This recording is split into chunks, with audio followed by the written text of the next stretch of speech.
तो अभी हम ग्राफ्स के ऊपर चलते हैं। तो अभी मैं सिर्फ़ और सिर्फ जो है वो 2 डायमेंशनल ग्राफ की ही बात करूँगा। यहाँ पे 2 डायमेंशनल ग्राफ आपके पास जो है वो आप सबको पता है, मैथमेटिक्स जो जो आप पढ़ते हैं वो सबको पता है कि हमारे पास 2 एक्सिस होते हैं। यहाँ पे ये आपके पास क्या होता है, एक्स एक्सिस होता है।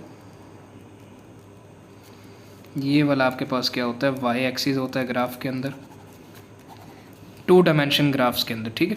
तो एक्स एक्सिस के ऊपर जो है यहाँ पे जो है ये एक्स की वैल्यू है और इस साइड पे जो है एक्स की वैल्यू नेगेटिव होती है, उसको हम इस तरह रिप्रेजेंट करते हैं। इसी तरह ये आपके पास वाई एक्सिस पे वाई होता है और यहाँ पे जो है वाई नेगेटिव वैल्यूज़ के अंदर होता है। तो हमारे पास क्वाड्रेंट कितने आ जाते हैं, 4 आ जाते हैं। ग्राफ 2 डायमेंशन ग्राफ की मैं बात कर रहा हूँ। यहाँ पे मेरे पास कितने 4 क्वाड्रेंट आ गए। अब इसके साइन नोटेशंस क्या हैं, फर्स्ट क्वाड्रेंट में एक्स पॉजिटिव है और वाई भी पॉजिटिव है। पहले एक्स की वैल्यू फिर वाई की वैल्यू लिखते हैं। सेकंड क्वाड्रेंट में देख लें, यहाँ पे एक्स मेरे पास क्या है, नेगेटिव आ रहा है और वाई की वैल्यू क्या आ रही है, पॉजिटिव आ रही है। एक्स की वैल्यू नेगेटिव है, वाई की वैल्यू मेरे पास क्या है, पॉजिटिव है। और अगर मैं थर्ड क्वाड्रेंट की बात करूँ तो यहाँ पे एक्स भी नेगेटिव है और मेरे पास वाई भी नेगेटिव है। दोनों वैल्यूज़ मेरे पास क्या आ रही हैं, नेगेटिव आ रही हैं।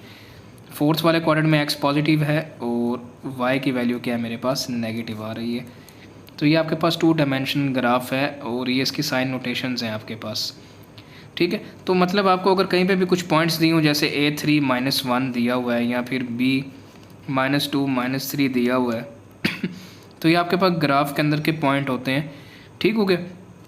तो यहाँ पे देख लें, जो पॉजिटिव नेगेटिव का जो इसमें साइंस हैं वो आपको सिर्फ क्वाड्रेंट नंबर आपको बता रहे होते हैं कि आपका ग्राफ जो है वो किस क्वाड्रेंट में लाई कर रहा होता है। तो इसमें कुछ 2 इंपॉर्टेंट टर्म्स आ जाती हैं ग्राफ के अंदर। ईजीएस्ट जो हैं वो मैं आपको यहाँ पे डिस्कस जो, वरना इसके ऊपर कंप्लीट एक वीडियो, इसके ऊपर बाकी डिटेल के अंदर जो है वो वीडियो एक लेक्चर पूरा बन जाएगा। लेकिन अभी जो मैं इन जनरल यूज़ होने वाली टर्म्स हैं वो आपको बता देता हूँ कि जो यहाँ पे मतलब ग्राफ्स के अंदर जो है हम इन जनरल टर्म्स को यूज़ कर रहे होते हैं। फर्स्ट वन जो है वो हमारे पास डिस्टेंस बिटवीन 2 पॉइंट्स, डिस्टेंस आ जाता है आपका कि 2 पॉइंट्स के बीच में जो आपका डिस्टेंस है वो आप उसको कैसे कैलकुलेट करते हैं। Second one is mid point. फिर आपके पास जो है वो आ जाता है डिस्टेंस हो गया, मिड पॉइंट हो गया, स्लोप हो गई आपके पास। लाइन इक्वेशंस कैसे आप निकाल सकते हैं, लाइन इक्वेशंस। तो ये कुछ इंपॉर्टेंट टर्म्स, 4 ये इंपॉर्टेंट टर्म्स हैं कि जो बहुत ज़्यादा जो है वो हम ग्राफ्स के अंदर यूज़ करते हैं। डिस्टेंस की कैलकुलेशन होती है, मिड पॉइंट की है, स्लोप की है, लाइन इक्वेशंस की है।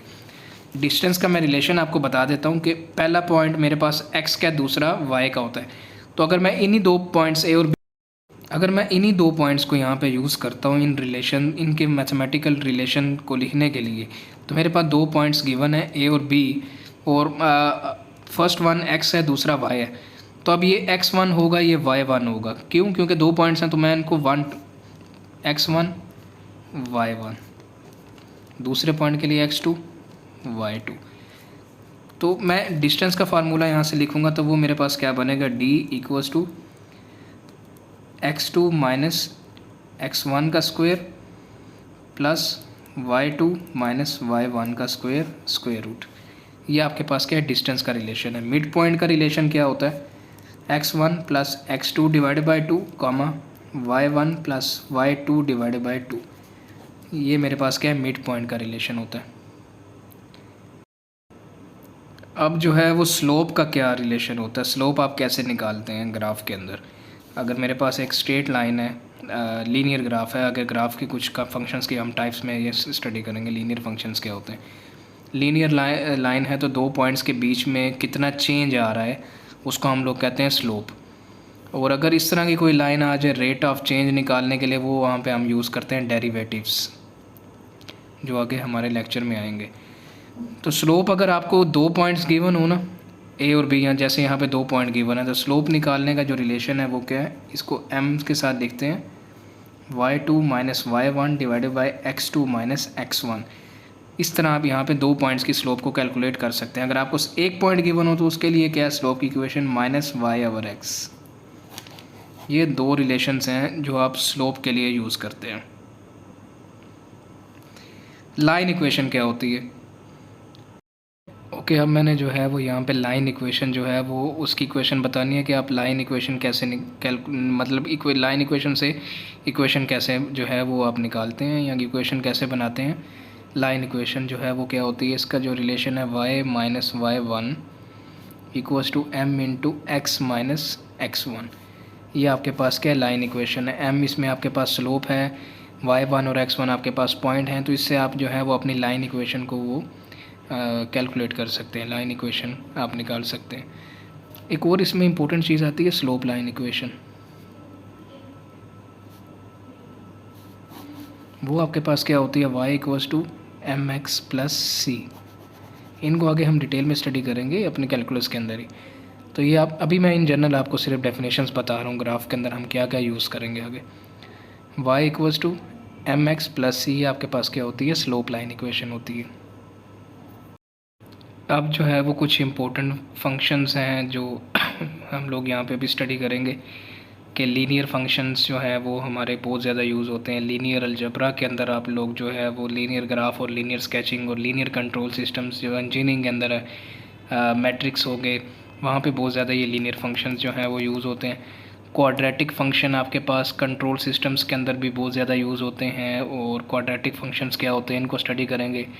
क्यूबिक फंक्शंस के हैं, ट्रिग्नोमेट्रिक फंक्शंस के हैं। ट्रिग्नोमेट्रिक फंक्शन से पहले आपको मेरा ट्रिग्नोमेट्रिक आइडेंटिटीज़ वाला वो लेक्चर देखना पड़ेगा। ट्रिग्नोमेट्री आपके पास क्या होती है वो आप लेक्चर देख के यहाँ पे ट्रिग्नोमेट्री के वो स्टडी करके फिर आप लोग ट्रिग्नोमेट्रिक फंक्शंस को यहाँ पे स्टार्ट करें। एक्सपोनेंशियल फंक्शंस क्या होते हैं, राइजिंग और डिकेइंग, जहाँ पे आप दो टर्म्स यूज़ करते हैं वहाँ पे आपके पास एक्सपोनेंशियल फंक्शन जो हैं वो बहुत ज़्यादा यूज़ होते हैं। तो अभी वन बाय वन इनकी डेफिनेशन को और इनको स्टडी करते हैं, ये आपके पास होते क्या और इनकी इक्वेशंस और डोमेन और रेंज क्या होती है। तो यहाँ पे अभी लीनियर फंक्शन को हम लोग पढ़ते हैं सबसे पहले कि लीनियर फंक्शन आपके पास क्या होता है। तो लीनियर फंक्शन से पहले लीनियर इक्वेशन का आपको पता होना चाहिए कि ऐसी इक्वेशन जैसे ये y इक्वल्स टू एक्स है, ऐसी इक्वेशन जिसमें आपके पास हाईएस्ट डिग्री जो है वो कितनी आ रही होती है, 1 आ रही होती है, तो वो आपके पास क्या होती हैं, लीनियर इक्वेशंस होती हैं। तो आपके पास ऐसे फंक्शंस के जिसमें आपके पास हाईएस्ट डिग्री जो है वो 1 होती है, वो आपके पास क्या होते हैं, लीनियर फंक्शंस होते हैं। डिग्री इसमें आपके पास क्या हो जाएगी, हाईएस्ट डिग्री 1, आपके पास हाईएस्ट डिग्री इसके अंदर क्या होती है, 1 होता है। ये इसके आपके पास इक्वेशन आ रही है y इक्वल्स टू एक्स, या एफ ऑफ एक्स अगर फंक्शन में इसको रिप्रेजेंट करें तो वो एक्स ही आपके पास क्या है, लीनियर फंक्शन है। अब इसका जो ग्राफ होता है ना हमारे पास लीनियर फंक्शन का, भी आगे स्केचिंग करके मैं आपको बताऊंगा, लेकिन अभी इन जनरल में आपको बता दूं ये हमारे पास होता है स्ट्रेट लाइन। आपको रिजल्ट में हमेशा वो क्या है, एक स्ट्रेट लाइन। ओके, अब इसकी डोमेन और रेंज की बात करते हैं। डोमेन और रेंज, डोमेन ऑफ एक्स और रेंज ऑफ एक्स। इस वाली इक्वेशन में आपने देखना है कि x की क्या क्या वैल्यूज़ को आप पुट कर सकते हैं तो आपको y का रिज़ल्ट मिलेगा। और इसमें कोई रिस्ट्रिक्शन तो नहीं है कि आपका किसी पॉइंट के ऊपर जो है वो वैल्यू या फंक्शन अनडिफाइन आपके पास आ जाए या इन्फिनिटी आ जाए आपके पास वैल्यू, कोई ऐसी वैसी रिस्ट्रिक्शन ना हो इक्वेशन के अंदर। तो जहाँ मतलब जिस वैल्यू पर रिस्ट्रिक्शन होती है उस वैल्यूज़ को आपने डोमेन में नहीं यूज़ करना होता। ठीक हो गया। तो अब ये इक्वेशन सीधी सीधी इक्वेशन है। आप इसमें x की कोई भी वैल्यू पुट कर दें, y का आपको कोई भी वैल्यू में रिज़ल्ट मिल जाएगा। तो इसकी डोमेन आपके पास बन जाएगी, क्लोज ब्रैकेट जो है वो हम यूज़ करते हैं ओपन इंटरवल के लिए। तो माइनस इनफाइनाइट से लेकर पॉजिटिव इनफाइनाइट हम इसमें कोई भी वैल्यू जो है वो पुट कर सकते हैं x के अंदर। तो इसमें मैं मतलब कोई भी रिस्ट्रिक्शन नहीं है मेरे पास। क्लोज ब्रैकेट जो है वो ओपन इंटरवल के लिए हम लोग यूज़ करते हैं। ठीक है, हो गया। तो रेंज आपको y एक्सिस पे मिलेगी, जो y का जो आप मतलब रिज़ल्ट है वो रेंज आपके पास होती है। तो सिंपल सी इक्वेशन है आपके पास, इसमें ये वैल्यूज़ पुट करेंगे तो आपको इन्हीं की वैल्यूज़ का जो है ना वो माइनस इनफाइनाइट से पॉजिटिव इनफाइनाइट तक कोई भी आंसर आपको वो मिल जाएगा। तो रेंज भी इसकी यही होगी, माइनस इन्फिनिटी से प्लस इन्फिनिटी। तो ये आपके पास लीनियर फंक्शन की सिंपल सी डेफिनेशन थी कि लीनियर फंक्शन आपके पास क्या होते हैं। ठीक हो गया, ये क्लियर हो गया ना, लीनियर फंक्शंस का यहाँ पे कंसेप्ट क्लियर हो गया। नेक्स्ट है आपके पास क्वाड्रेटिक फंक्शन क्या होता है। इसकी इक्वेशन जो होती है वो स्क्वायर की फॉर्म में होती है क्वाड्रेटिक फंक्शन की। तो इसमें देख लेंगे फिर मेरे पास हायर डिग्री जो होती है वो क्या आती है, 2 आ जाती है मेरे पास हायर डिग्री आपके पास। तो इसकी फंक्शन नोटेशन क्या बनेगी, एक्स स्क्वायर। ये मेरे पास क्या है इसकी फंक्शन की रिप्रेजेंटेशन है। इन जनरल अगर मैं बताऊं, जब आप इसमें वैल्यूज़ को पुट करके ग्राफ बनाएंगे तो इसका ग्राफ जो होगा ये इस तरह का ग्राफ बनेगा, और इस ग्राफ को हम लोग कहते हैं पैराबोला। ये शेप का नाम आपने याद रखना, ये पैराबोलिक फंक्शन या पैराबोलिक शेप है आपके पास, पैराबोला इसको कहते हैं।